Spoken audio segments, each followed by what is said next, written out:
श्री रामचरितमानस केवल एक कथा नहीं, साक्षात वेद का सार है। आज हम उस प्रसंग की चर्चा करेंगे जब माता कौशल्या ने अपने बालक के मुख में संपूर्ण ब्रह्मांड के दर्शन किए।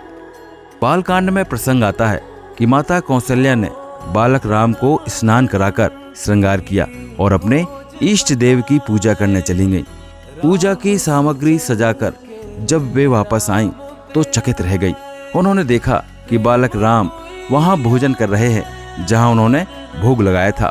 वे डरकर पालने के पास गईं तो देखा बालक वहां सो रहा है।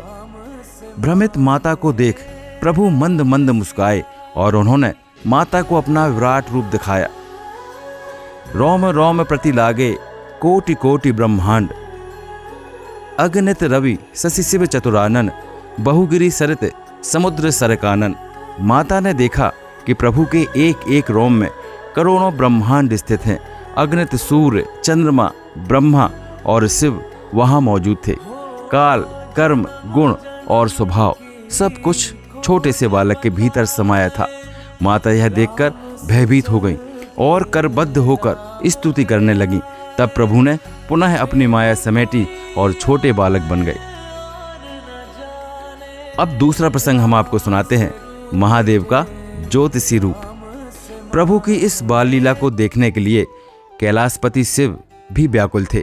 मानस में वर्णित है कि भगवान शंकर जानते थे कि विष्णु ने नर रूप में अवतार लिया है। वे काकभुसुंडी जी के साथ अयोध्या आए। महादेव ने एक वृद्ध ज्योतिषी का रूप लिया ताकि वे राजभवन में प्रवेश कर सके। उन्होंने राजा दशरथ को बालक की हस्त रेखाएं देखने के बहाने प्रभु के दर्शन किए और उनके चरणों का स्पर्श किया। यह शिव और राम के उस अद्वितीय संबंध को दर्शाता है जिसे तुलसीदास जी कहते हैं, शिव द्रोही मम दास कहावा, सो नर मोहि सपनेहु नहीं पावा। अब हम आपको तीसरा प्रसंग सुनाते हैं, काकभुसुंडी जी और प्रभु की पकड़। इसी प्रकार काकभुसुंडी जी का प्रसंग अत्यंत दिव्य है। वे पूर्व जन्म के मोहवश बालक राम की परीक्षा लेने के लिए उनके पास आए। प्रभु आंगन में घुटनों के बल चल रहे थे। काकभुसुंडी जी ने जैसे ही प्रभु को सामान्य बालक समझकर उनकी जूठन उठाने की कोशिश की, प्रभु ने हाथ बढ़ाया। भुसुंडी जी उड़े, लेकिन राम जी का हाथ हमेशा उनके पीछे रहा। वे तीनों लोकों में घूम आए, पर भगवान का हाथ उनके सिर के पास ही रहा।